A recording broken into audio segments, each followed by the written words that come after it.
it just, his work with actors, that's why I love watching his movies, because there was obviously such trust between him and his actors, and such a close relationship. And the work he gets out of his actors, just the openness, the trust that's between them. It's just, he's an incredible filmmaker. I just looked at Bergman's Island, which is a documentary on him about his Faroe Island, where he really settled down. It's a wonderful documentary. And just what he shares with you, it's no wonder he had that rapport with actors, because it's so open and there and available. It's the kind of work he got out of the actors with.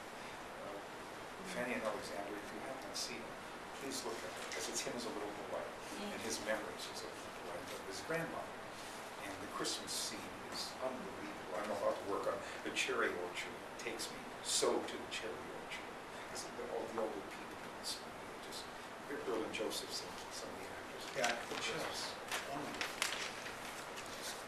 And it's something, again, that, you know, I'm sure a lot of you aren't shy of it, but if you are, you know, what it takes to put up with subtitles or bad English dubbing, sometimes good dubbing, but I mean, it's an adjustment, and it's sort of, I think sometimes one thinks, well, you know, what is a performance in Swedish going to teach me?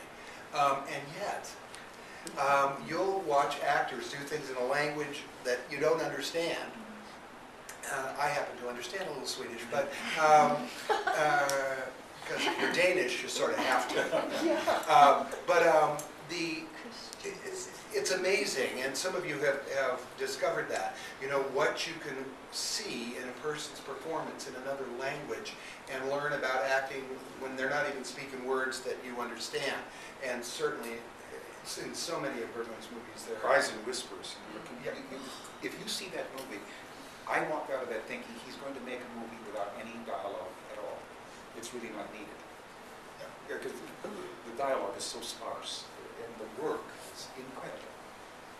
And it's really, I think, of all of those Scandinavian actors that worked with Bergman, and then others too from other places, but especially those, had a way of working in those films that is really, I think, important for us to notice today, because there's a certain quiet in them.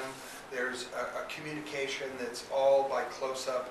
It was a kind of movie making we really weren't doing at the time, and I think a lot of American actors learned subtleties that showed up a little later in our film culture from watching particularly the Scandinavian, the Swedish actors in Bergman's films. And there are a number of very notable people, my favorite, B.B. Anderson, and there are a number of really notable actors that are so worth watching. And then this discovery that these films are as moving as anything in your own language very often, and sometimes much more in the case of Cries and Whispers and Alexander. He had an ideal thing because he directed the National Theater, so he would direct plays during the year, and in the summer shoot his movies, mainly on the island of Faroe, which is just year-round repertory.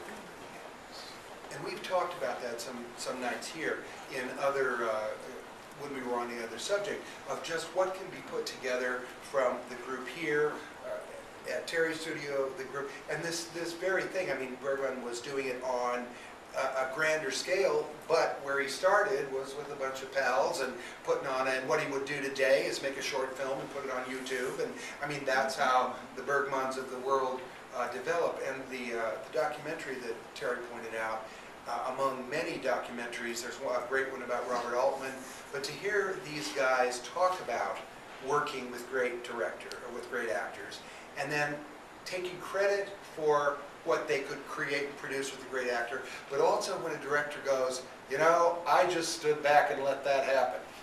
And just talking about the amazement of when some actors go for something, which brings me, segue, to the next person. And this one I want to point out because a lot of you are at the stage of career development where you might get a film like the one I'm going to talk about, and I want to talk about Sean Penn in Fast Times at Ridgemont High. Oh. Now, Sean Penn had done a couple of things before that, but, you know, that Spicoli character assured him, truly. People who saw that went, I want to work with that kid. And, you know, one might think to get a character as overwritten and as obvious, you all might go, oh, wait, you know, I don't want to be that far over the top, I don't want to be that, I don't want to be a caricature, you know, that's not really acting. And yet, he did the thing Sean Penn does, which is he's so committed to that little piece of crap that he had to play, but he's so committed to it that all of a sudden you could see that's an actor, that's a movie star. So if you haven't seen Fast Times at Ridgemont High, to see how that career started, and then think of what's happened in 30 years to that man as an actor, I think it's amazing, which leads me to, I want to ask you, because Terry taught another actor that you all know who is equally, and who was a student of Terry's, I think, when he got the movie that broke him out. I'm talking about Edward Norton. Do you want to tell him a little about that experience and that performance? Well, the thing you should know about him, and I think this is something for all of you, Ed continually took films home every night and looked at films and studied. So when he went up for something, particularly the Woody Allen movie he got, you know, and who's the casting director for Woody Allen? She does Juliet Taylor. Yeah. Juliet walked Ed to the door and said, that's one of the few times I've ever heard Woody laugh at an audition. And Ed said, it had nothing to do with what I did. I looked at all of his films and I know he's looking for me. And that's something, I mean, whether you're doing television or a play or whatever you're doing, or a film, to really do background work in that director or that writer, it's terribly important.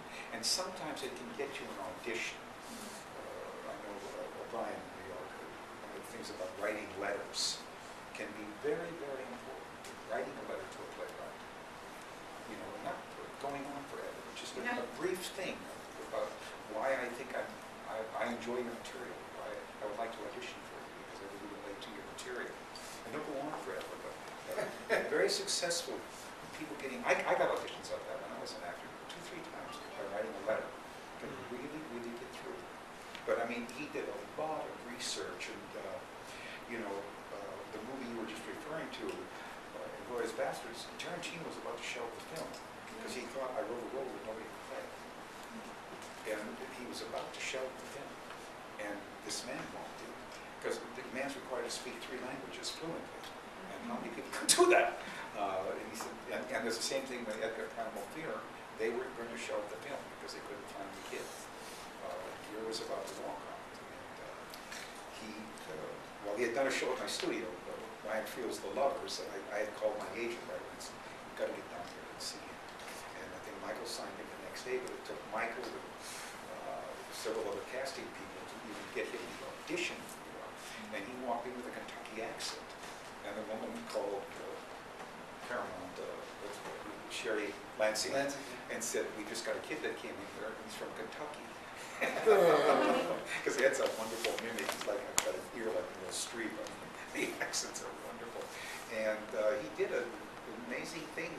They flew him out here, put him up at the Sherry Netherlands, and he said, you know, I knew I was going to have me screen tested the next day, and I thought it would be a room and so forth. But he said, I walked into an airplane hangar, and all these people are there, and Sherry Lansing sitting in the front row, and Gere was talking to somebody else and broke away and came over and introduced himself and said, look, this is the hardest thing you're ever going to do.